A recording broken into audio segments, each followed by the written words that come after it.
questions, I'd like you to stand up, introduce yourself, and be very quick and concise. My name is Alphonse Legat, freelance journalist.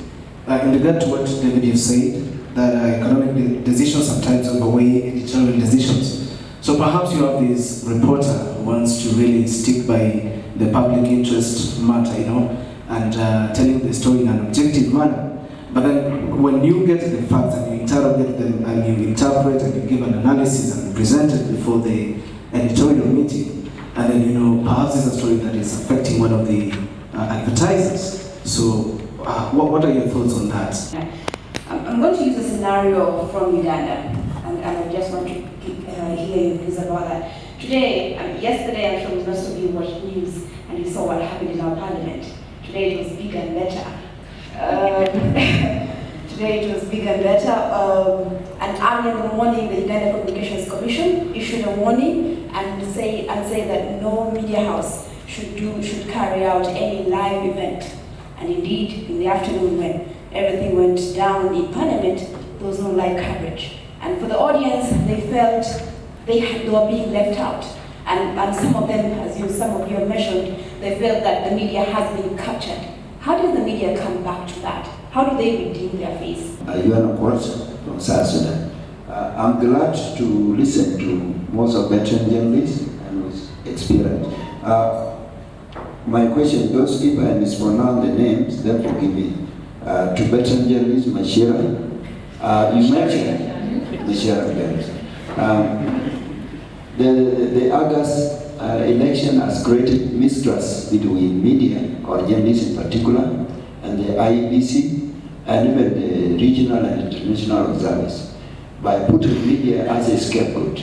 You, as a veteran journalist who has witnessed or has been there since 90s and up to today, what can media do, or what advice can you tell them? Because elections are not stopping today, and the blame will continue, and as far as it goes, the image or professionalism in Kenya media will be down, and there will be mistrust. So what can you tell them? Finally, to Henry, you mentioned that when you were in Nation Media, there was a style and professional way of reporting. But of recent days, when you read, after you left it, you doubt whether, if there is no kind of censorship or a back censorship in the media, whereby you wouldn't say by yourself that there might be somebody behind who had interfered with the editorials. So my question is, do you believe such things are happening? And if they are happening, if your answer is yes, where is the social responsibility of journalists? Two, professionalism and integrity is the norms of journalists. I think, yes, it's clear that journalists ought to have some social responsibility, but this is tampered with because of the conflict of interest, where journalists begin to feel that they owe loyalty more to other interests apart from the profession. It's possible to try and tinker this if we bring back a greater role of media ethics in what we do, and have clarity that where you have manifest conflict of interest, you ought not cover that story. Because when you pretend that you're going to get into the story objectively and you bring in segments or sections of content that have nothing to do with the story you are alleged to be covering, then you bring disrepute to the profession than just promoting the interest of perhaps the entity that has captured you. I understand, given the structure of media, most guys are paid, our correspondents who are paid per story, in which case that you're afraid to fire something that wouldn't see the light of day because then you won't get paid. And I totally understand that. But I would say that there is a sense in which we don't actually file it. And I think that we need to also start looking beyond just what happened today, to doing much more, to thinking about doing more investigative features, or even just more stories with background.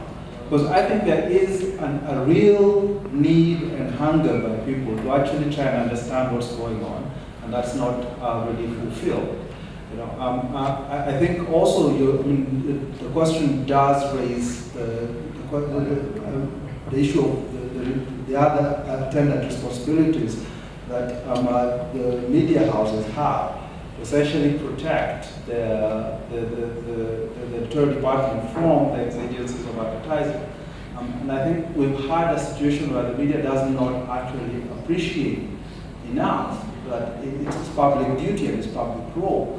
Because the space that they operate in, this space that they make money on, was fought for because people paid a price to open that up. It's the only industry that we protect specifically in our constitution and say, they've got to have a space to operate. That came at a cost, and that puts a duty on them.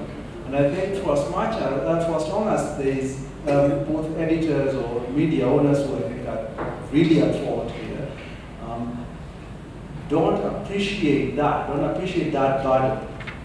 And they think that all they need to do is what makes money, and they don't owe us anything.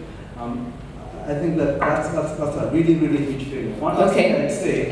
Patrick, you're long-winded. Very quickly, yeah. One last thing. I think we need to rethink how we protect, even in law, editorial rooms, and build firewalls.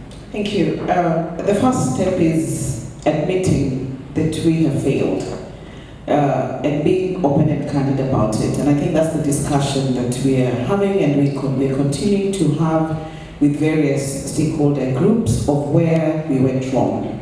Because that's the only way that we can be able to correct that. Once we have admitted that, yes, there are things that we didn't do right, we need to correct them. And how do we correct them? One is we need to have content that goes just beyond regurgitating what principles or certain people say, and going into depth, going into context in terms of reporting, getting the facts right and reporting those facts to the people. Being open and being accountable. I mean, that truth might be unpalatable, but it is the truth. And within the newsrooms, when some of those decisions are made, by the time you're seeing something on television or hearing it on radio, in the newspapers, there have been lots of decisions around it. But that decision must be guided by being accountable to those that we owe that moral responsibility to, and that's the public. Because if that public is dissatisfied, we might be able to please commercial interests today, but tomorrow, when that public is dissatisfied, those same advertisers will not want to put their money where there are no people consuming the media. So realizing that we have a higher call beyond just the advertisers to the public, and that calls for us thinking about ways of refinancing media organizations, new business models, and I think it's high time we started having those conversations. What are the things that we can do? What kind of ideas can we think about so that media doesn't find itself in a situation where it is boxed in one corner because of the financial responsibilities that have to be met, and then they bend backwards. A good example was, just before the elections in Kenya, all the TV stations were airing a documentary for the current Nairobi governor. For over an hour, you turn on to any TV station, they all had his documentary. And when I asked my colleagues in media, what's happening? They said, the guy pays and he pays cash. So we don't even have to wait for, the payments to be made. It's money that's already there.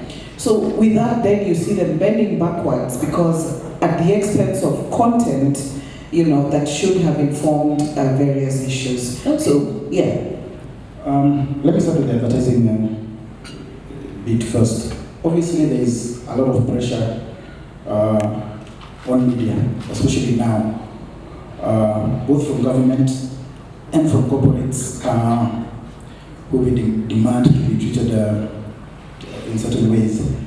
There are shortfalls in revenue going together with the declining circulation.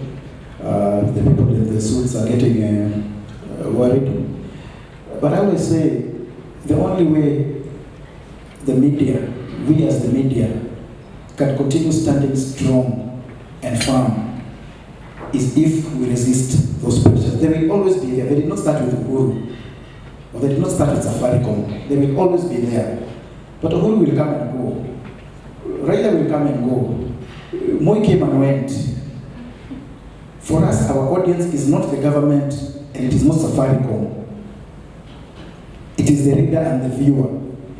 And once you capture that audience, the rest will come on board, whether they like it or not.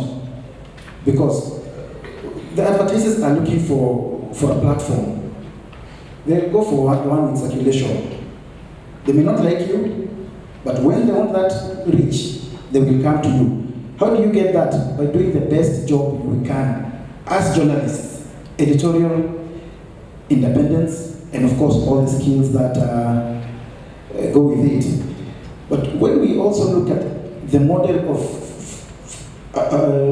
the way our media is run in terms of the financing and everything else, let us accept one thing. The media in Kenya is not government owned. It is not dependent on the government subventions.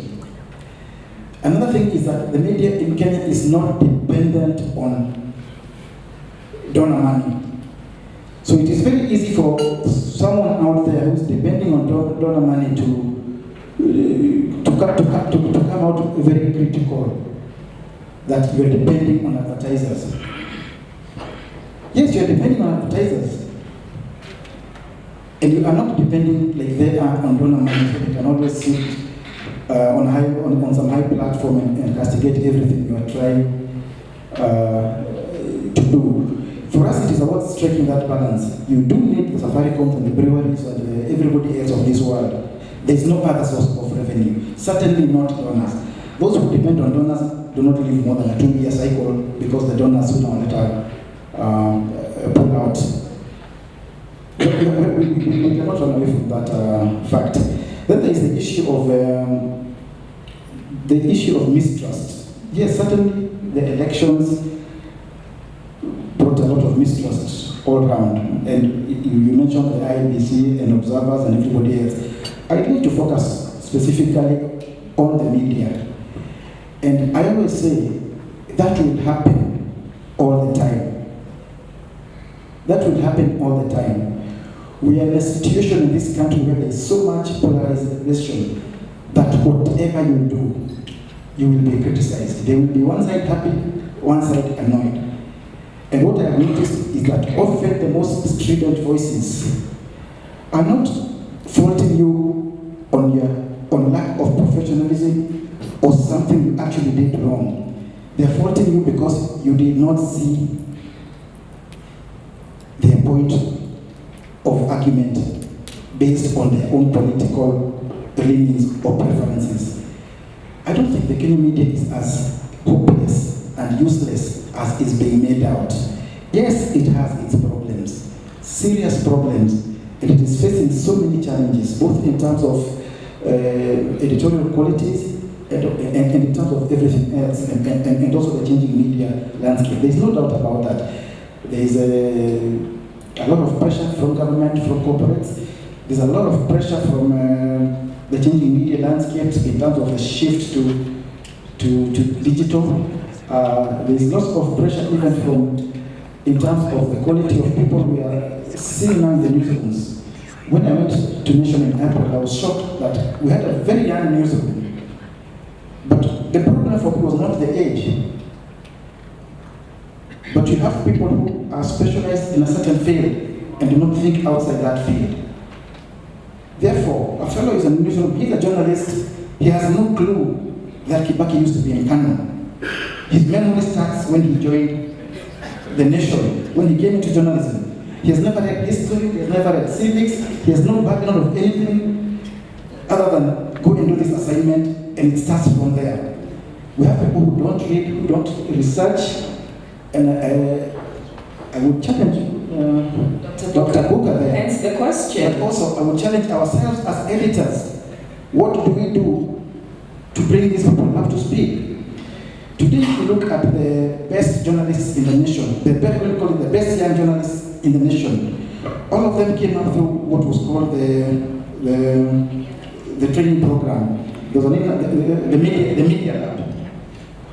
It was picking the best students from any universities, not necessarily journalism students. Some were lawyers, some were engineers, some were medics, some were historians. For some reason, the media house took a break. Those fellows are now, some of them are editors or rising to be editors. But below them there is a big, big void. And unless we as media invest in training and into resourcing our people, then we have a big problem. But again, that's our responsibility. It is not for the government. It is not for the Aga Khan or the School of Journalism or Nairobi University or anybody else. It is us as the media house, as the editors, to really train and mentor our own people. Okay, so more questions, and we've had some questions from this side. So I'll come to the middle. Our discussion whereby we feel that the Kenyan media has come of age, so that during elections the Kenyan media can actually take steps like stand for positions like we've seen in other countries, whereby we said, okay, us as media house A, we believe in the policies and the manifesto of NASA, or us as media B, we believe in manifesto and policies that are being jumped out by the What is your question? My question is, as the Kenyan media come of age, that we Can we get to that point? Yes, that's what I wanted us to have a discussion. Then the second one is about the experience that I see. And I agree with Mashara that our Kenyan media is not as source place as we think.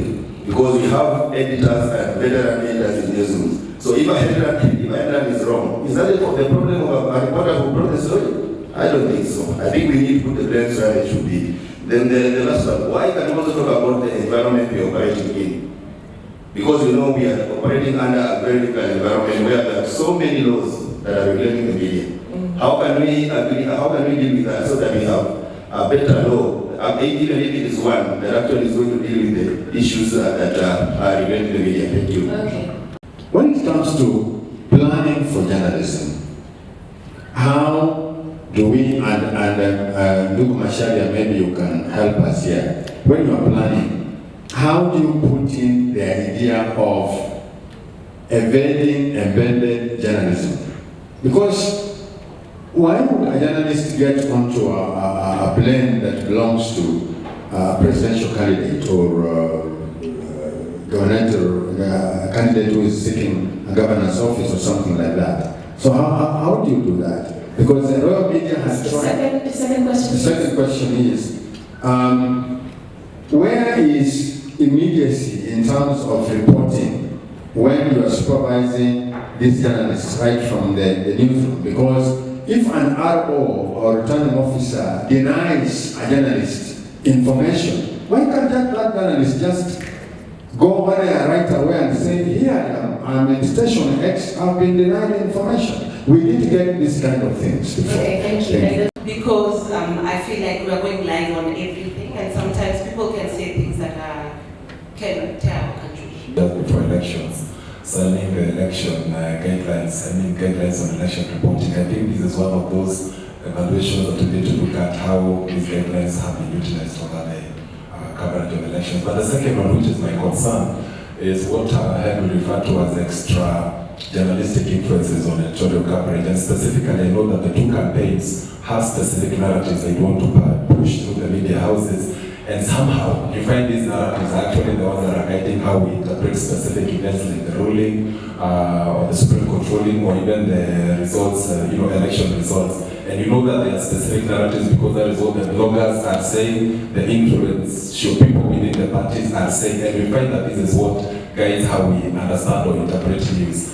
Maybe that is a concern that I would want Mashara to respond to. And finally, how maybe inadvertently we tend to reinforce specific narratives. Yesterday during the coverage of the protests, IBC demos, I kept seeing, I think one of the media houses saying, let's go to Kisumu. Despite the fact that it was happening elsewhere, but we have to keep going to Kisumu Kondele. Isn't that a way of reinforcing a specific narrative about Kisumu Kondele? Just a question.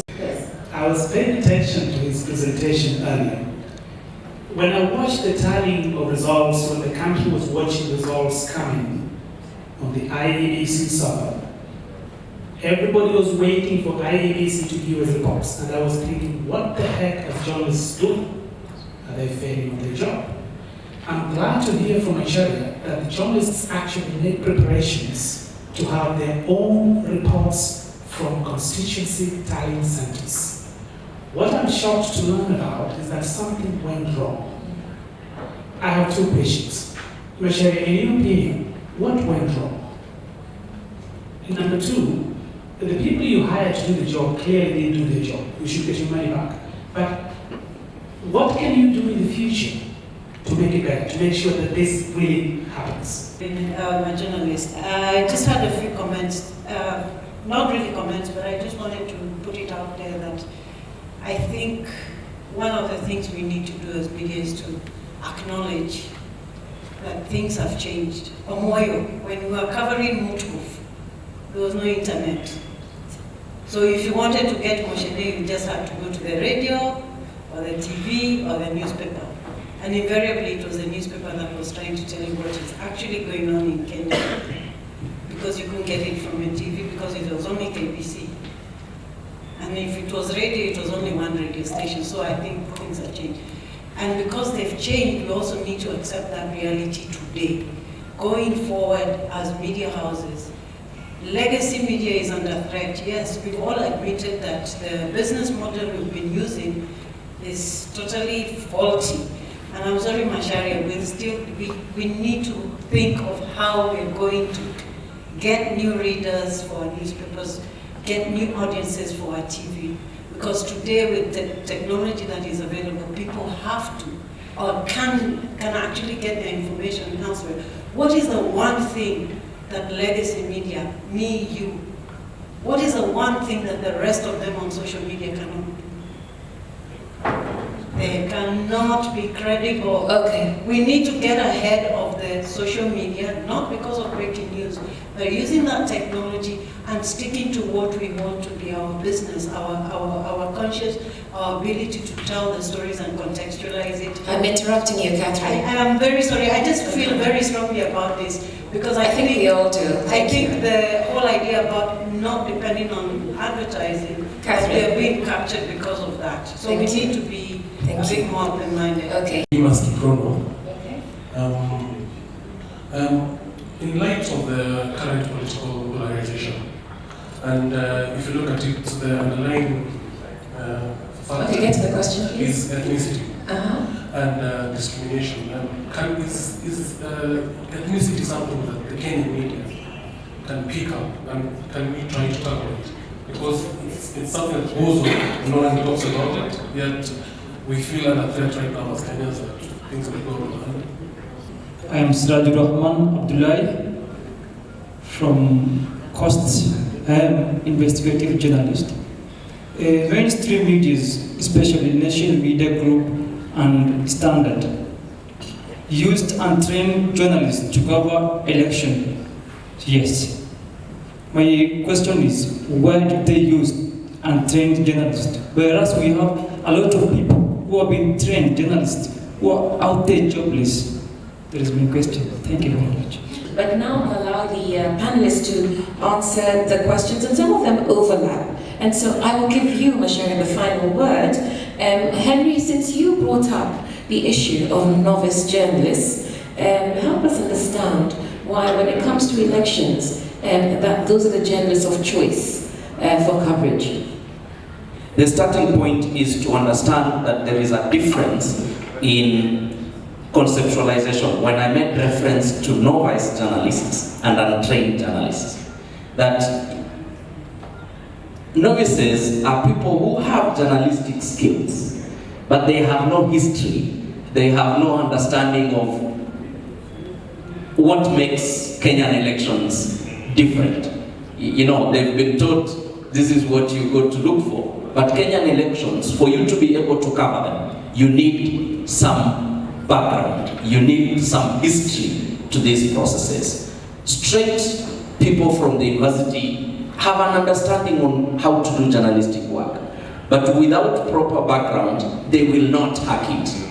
That's the truth. So yes, perhaps I hear Abdullahi and his argument that there are many trained people out there, but they wouldn't have done any better because they equally don't have the right experience. So perhaps the thing we need to do is how do we prepare well for coverage of elections beyond just falling onto cheap, recently graduated students and think that they will be able to manage coverage of elections, which to me is one of the most complex areas in the country every 5 years. I think I'll link that with the question about media taking position and endorsing candidates, which I think is the same thing. I think there's a sense in which press, our media has been cornered into seeing or reporting through the prisons represented by to them by the different campaigns. So that issues are only seen as to whether they favor NASA or they favor Jubilee, and that's how they discuss.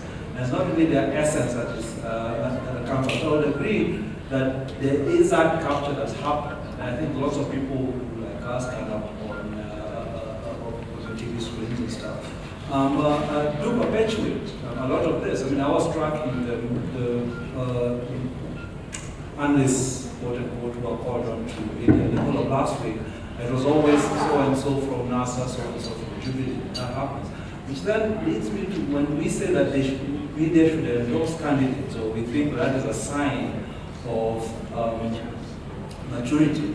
I think it isn't actually. Media should endorse positions, not candidates. It should be saying we want this guy because this is what he says. But our media has been, I think, has really distinguished itself by its inability to discuss issues, to concentrate on what is the essence. So why are we having this election? What are the things that are at stake? Those things aren't discussed. So if we go from there, we jump to that stage and simply say, let's endorse so and so. That's not maturity. We really need to get back to actually interrogating the issues that are there, discussing them, articulating them. And then on the basis of our understanding what they mean, then we can take a position. And then we can support a candidate, but not in the atmosphere I think that we have right now. Okay. Dr. Booker, can the media tackle our ethnic and political polarization? Yes, they can. And part of that is the context that I keep talking about. I think when we look at the coverage of elections, it's seen as a one-off. It's addressed as on its own without taking into account that the whole election, it takes place in a context that needs to be understood. My challenge, however, is that we have a second chance, not in 5 years, in the next couple of days, to be able to redeem ourselves as media. But I'm not seeing the depth, in the reporting that's coming to bear. When you look at the dailies, when you look at television stations, it's what the NASA leader has said, and then what the Jubilee leader has said, or the president has said. So we are not getting any depth in terms of reporting, in terms of getting us to why we even had, why we got to where we are at. So the fear of a repeat, of what happened, still looms. The whole question about the environment that media operates in, and the whole question of ethnicity, that even within the newsrooms, there has been that, ethnic polarization. And it's high time that those conversations are held in newsrooms. What kind of environments are journalists working in? What's that polarization? What does it look like in the newsrooms? And just being able to work around that. Issues about poor pay, issues about the lack of resources. So when we talk about, which then is soft censorship from the part of the leaders, for journalists who then end up being embedded. Okay. David, there was a suggestion from Andrew, given his background in security, about more in-depth coverage. So for instance, showing cartridges, showing the markings on the cartridges, given that you're part of the regulatory framework around the media, how would you respond to this? Because I would anticipate that the government would say, given the security laws, that the media is being unpatriotic and therefore opening us up to further attack by terrorists. Well, we are regulatory, at the Media Council, we try to protect the sacred principle of self-regulation. Let's make sure that the media regulate themselves, because the moment we fail in doing that, then government through all its agencies come in. So it's best that the media self-regulates. I think what he said about having deep, well-grounded journalists is important. We cannot do this in college, but unless you really have very good curricula that has a lot of practical and mentoring systems. Otherwise, the 18-month-old graduate that we churn out of our colleges will never get a journalist at that level. But just before I conclude, Henry spoke about media not having their role to protect themselves. You remember a few months ago when Trump was addressing the media at the White House, they attempted to chase out a few journalists. The journalists refused to go. They will be picked out and they will fight and say, we are not going out and all that. So if you have been stopped from accessing a polling center and you keep quiet until we ask you 2 months later, you say, we were stopped from accessing the polling center, I think you have a duty to fight for it. And it's about redeeming journalism. We need at least a few people to fight for. We don't need too many people, we need a few grounded people. And even when we speak about the history of media in this country, you remember the people like Hilary Buenos and a few other veteran journalists who really fought against the system. But government, of course, has a duty to guarantee certain rights and guarantees, but we can't have crybaby journalism. We did not have a turning center because the minister said we shouldn't have the issue and nobody went to court. Really, we need to have media that is principled, that has values, not just coming to court. And is robust and not holding on to its space. So, Masharia, many questions for you. You told us about the tallying centers. You didn't tell us, what happened to them. The Supreme Court ruling has come and gone. We still haven't seen the results of these tallying centers. And so how do we future-proof our elections, which, are coming in the fresh round of elections, but also elections coming? And then from Catherine, what is the one thing we as legacy media can do, point out, that distinguishes us from the crowd? Okay, on the issue of the tallying centers, I think my concluding remarks at the time was that it's not my call now. I'm no longer there. He's copped out. No, I'm not finished. It's not my call. I'm no longer there. I got a report done. Like I said, then on the day it was to be used, the election petition was filed. No, you've told us all of that. Yeah, we no, would like to know I'm just saying, report. I don't know. I'm not there. What I'm saying is my recommendation was that we do a report and we share it with the public. As simple as that. I hope it will still be shared. That's all I can say. I hope it will still be shared. But there's something about these reports and these tallying centers that can be very interesting. It is not the first time we've tried. And it's like we've not learned from the past. The first time was in 2007. We set up what we thought was a very elaborate tallying center. And we were getting results right down from the polling station level. Actually, we were ahead of IEBC in broadcasting our count. Then all of a sudden, everything went dead. Everything went dead. Then we found that even the backup system had died, if all the results stand to zero. Okay, we got an internal inquiry.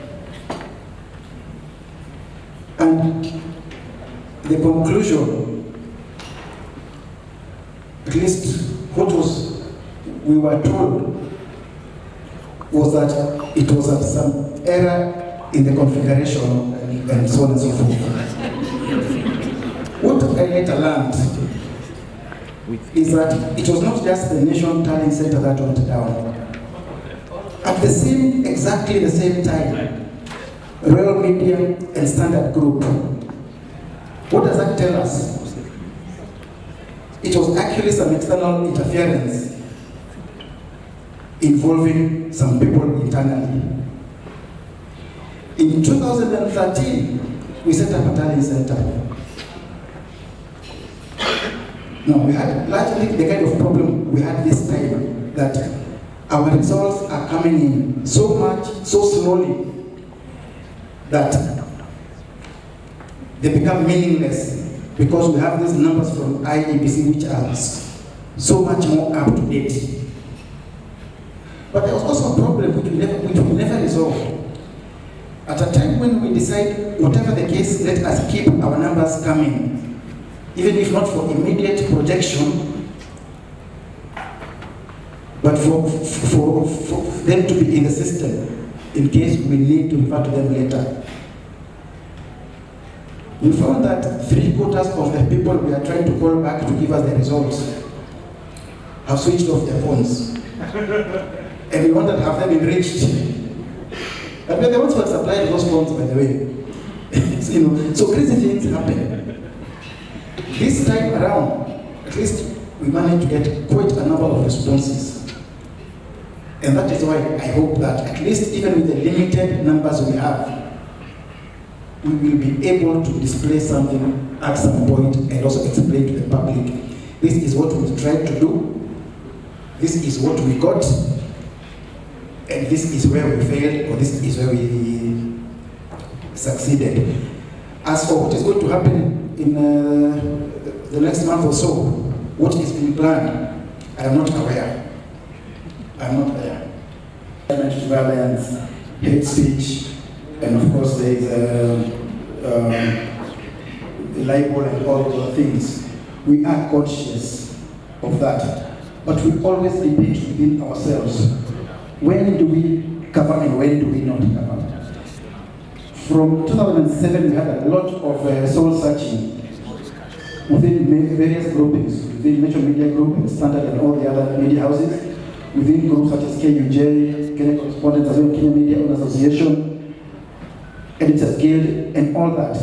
And some of us felt very strongly that by shutting out some voices, we are not helping. When Moses Kuria, or some new character I'm hearing these days called Idi Nyoro, or Babu Owino speaks, I would want them to be heard. I would want Kenyans to know, what is this guy saying? Who does he speak for?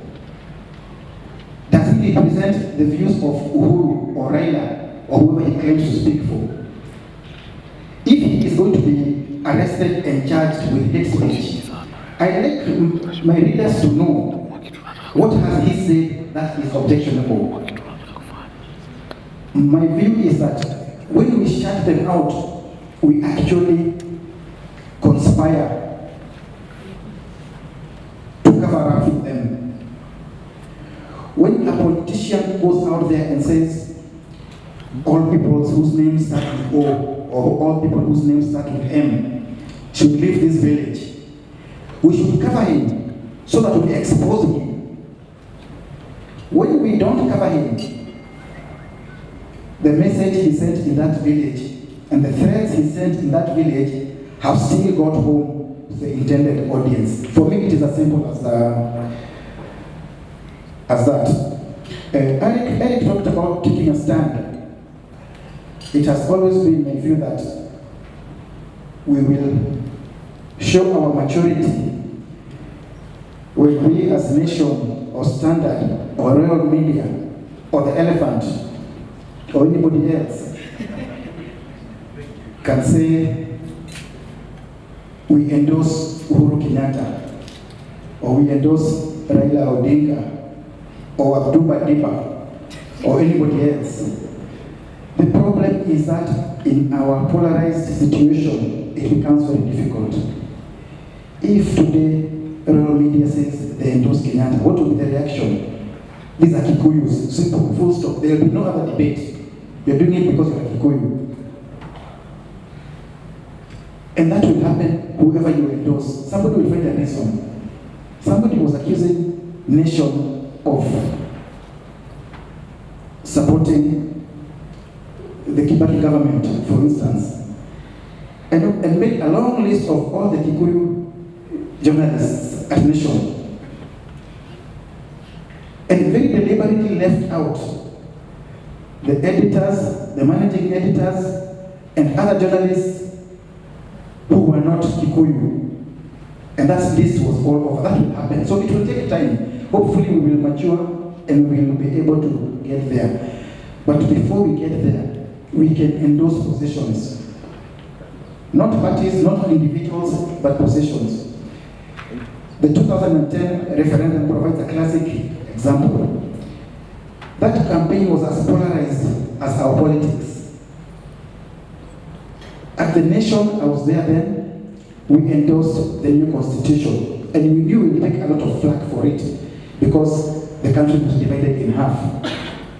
But at least here, you are endorsing a policy, a position, rather than an individual position or an ethnic political movement. Who can respond to embedded journalists? It's always a bad one, which really has me pulling out my hair. If you look at our Media Council guidelines on election reporting, if you look at the Nation editorial guidelines, Standard editorial guidelines, I think even Royal Media has editorial guidelines, it is you will not accept favors from news sources. Not just politicians. You will not accept favors, you will not accept gifts. When you accept a ride from a political campaign to their rally, whether it is in a pickup or in a helicopter, you are accepting gifts, and you will not be able to give a balanced and fair and accurate report. Unfortunately, we do not always live to those standards.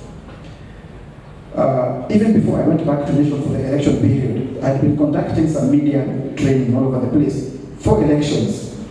And everywhere I went, Mombasa, Nyeri, the journalists there, and some of them are working for me and Standard and other groups, do not see any problem with getting a ride. But why don't they see a problem with getting a ride? Because they are out in a village, they don't have transport, the editor is sending them out to cover this assignment and not providing transport for them. If they don't produce that story, they are under fire.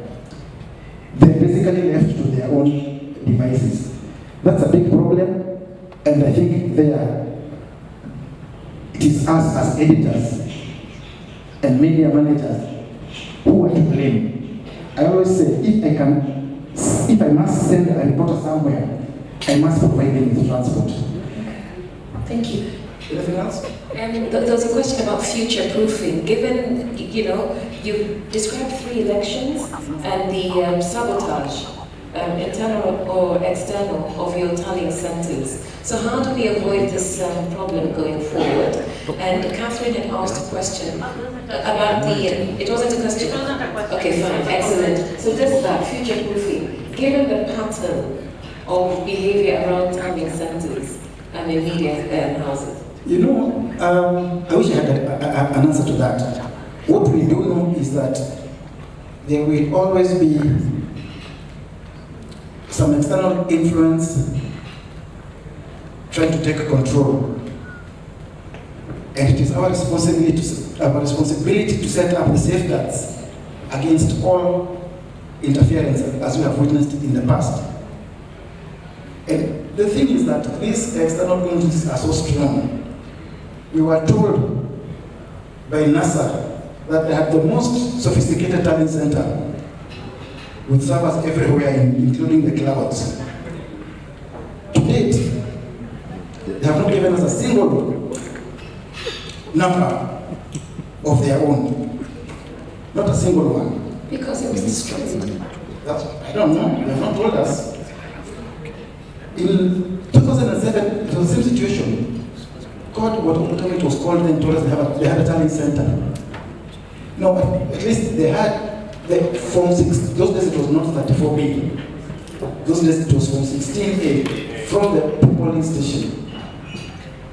And when hell broke loose, and they are saying they have alternate numbers, that what is being given is not what they have from their agents. I called Raila. I was sitting in the newsroom at Nation, and I told him, you say you have your own numbers from 36A. Give them to me, I will publish. Are you in the office? Yes, I am waiting. 1 hour, somebody is coming to bring them to you. To date, I am still waiting. I am still waiting. They have never come through, and they were never brought out anywhere else. I don't know what happened. Things go wrong. I think we're dealing with a state which is more powerful than any of us, but that doesn't mean we give up. I think we still have to try and do the best we can. It's about us refining our systems, putting in place the right safeguards we can, and doing it right. You will not do it if you don't have the people you can trust, and you will not do it if you do not put in adequate resources. As simple as that. Okay, no, we're finishing and we can continue. And so I'd like to thank you all. And I'd like the audience actually to thank you all. Macharia Gaigo, David Amoyo, Dr. Nancy Booker, Patrick Gavara, Henry Maina. So